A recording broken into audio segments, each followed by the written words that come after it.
What if the secret to happiness wasn't found in approval, success, or external validation?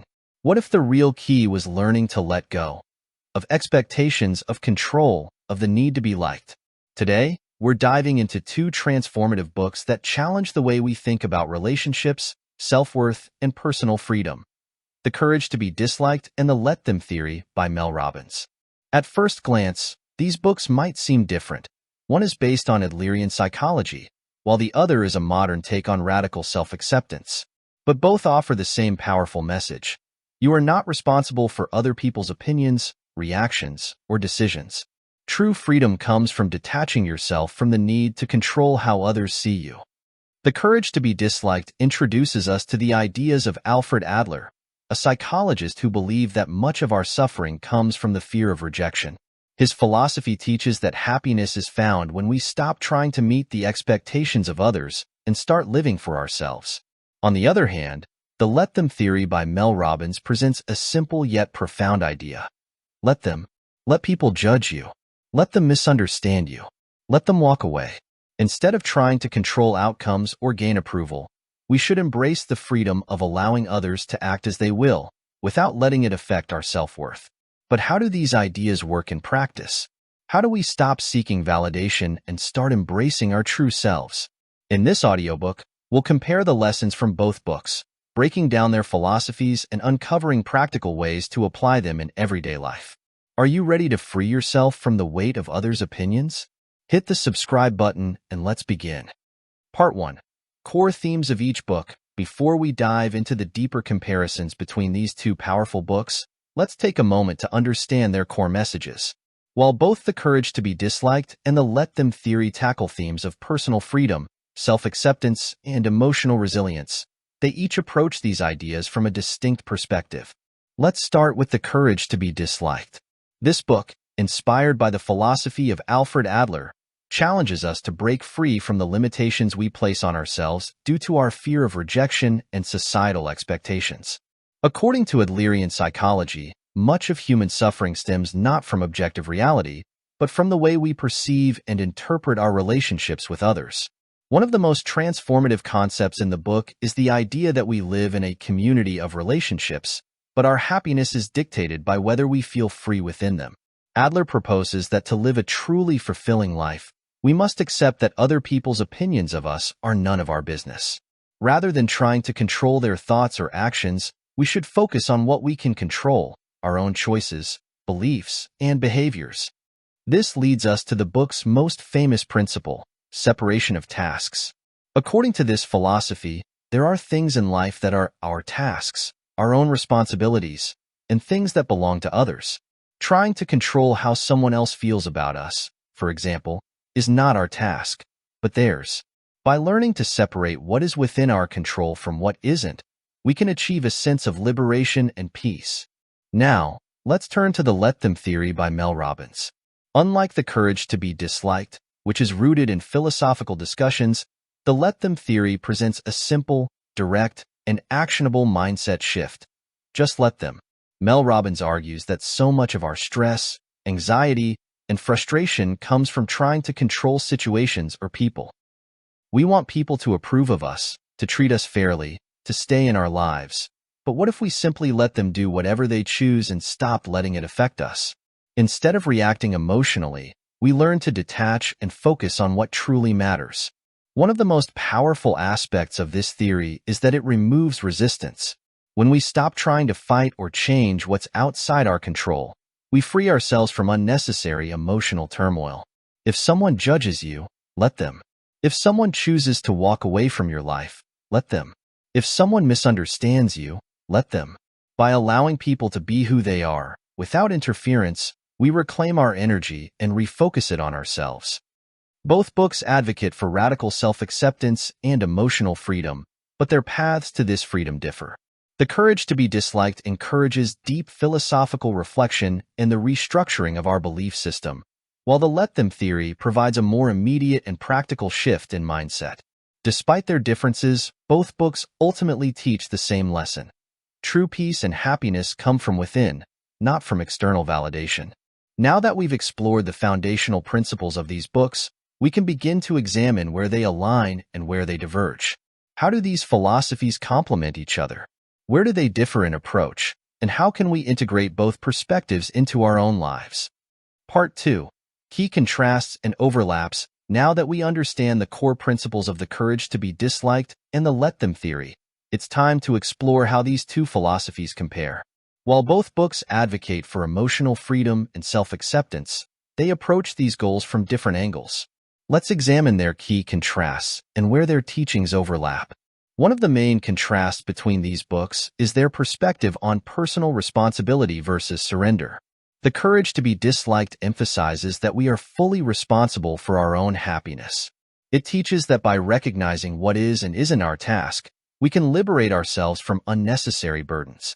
It urges us to stop blaming external circumstances and take ownership of our emotional well-being. On the other hand, the let them theory encourages a mindset of surrender. Instead of actively restructuring our thoughts or deeply analyzing personal responsibility, Mel Robbins offers a more immediate, practical approach. Just let them. Let people be who they are, let situations unfold as they will, and don't resist what's out of your control. Where the courage to be disliked urges self-analysis and intentional shifts, the let them theory is about detaching with ease. Despite this contrast, both books align in one critical way. Freedom comes from letting go. Whether it's through carefully examining our own perceptions or simply choosing not to engage, both philosophies lead to the same destination, an internal state of peace. Another key difference lies in how each book addresses relationships and social dynamics. The courage to be disliked explains that much of our suffering comes from interpersonal conflict, specifically our fear of rejection or judgment. It teaches that the healthiest approach is to act in alignment with our own values rather than bending to others' expectations. The let them theory, however, simplifies this concept. If someone doesn't accept you, let them. If they misunderstand you, let them.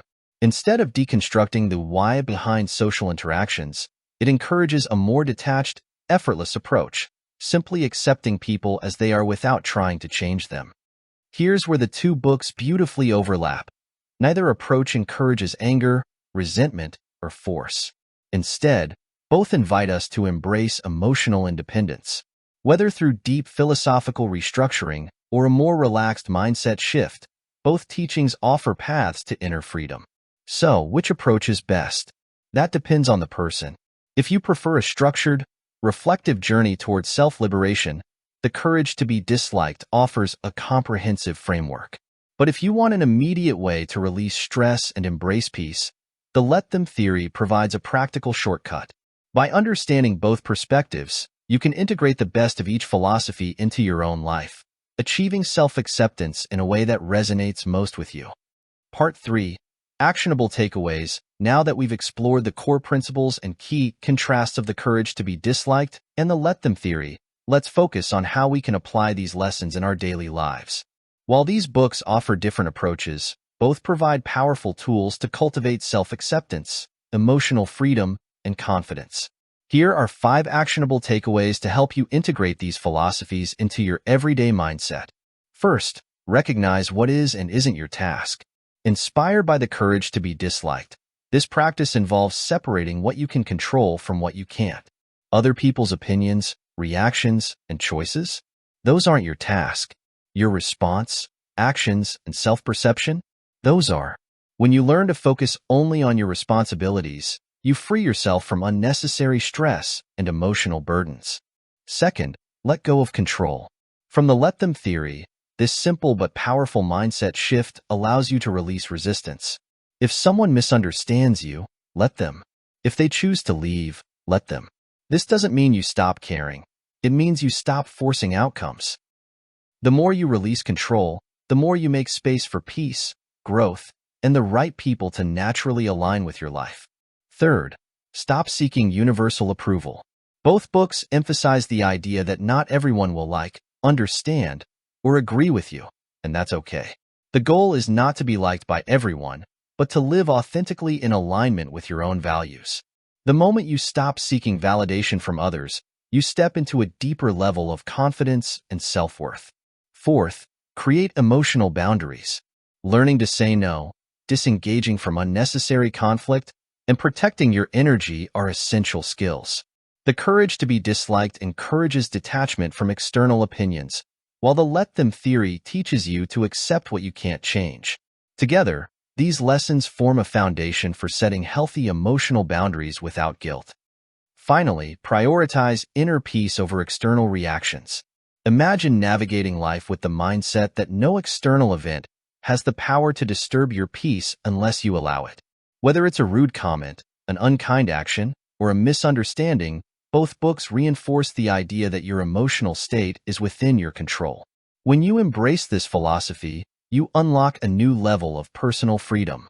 By applying these 5 takeaways, you can shift from living in reaction to others' expectations to creating a life that is truly your own. The balance between self-reflection and surrender will help you cultivate an unshakable sense of self. The real challenge isn't just understanding these concepts, it's implementing them. So, which of these takeaways will you start practicing today? Part 4. Conclusion. As we come to the end of this journey, we've explored the powerful lessons from the courage to be disliked and the let them theory. Both books provide distinct yet complementary perspectives on personal freedom, self-acceptance, and emotional resilience. From the courage to be disliked, we learned the importance of owning our emotions, letting go of external validation, and understanding that true happiness comes from within.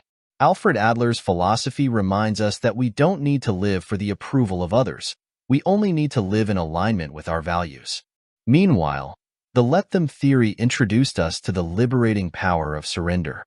Rather than trying to control the way others perceive us or react to us, we simply let them. By embracing this mindset, we free ourselves from unnecessary stress and shift our energy toward what truly matters: our own growth, happiness, and peace. At their core, both books teach us the same fundamental truth: our well-being is in our hands.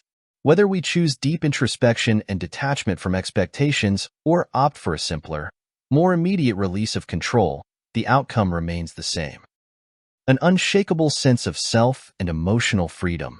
So, what's next? How will you integrate these lessons into your own life? Will you start recognizing which tasks belong to you and which don't? Will you begin letting go of the need to control how others see you?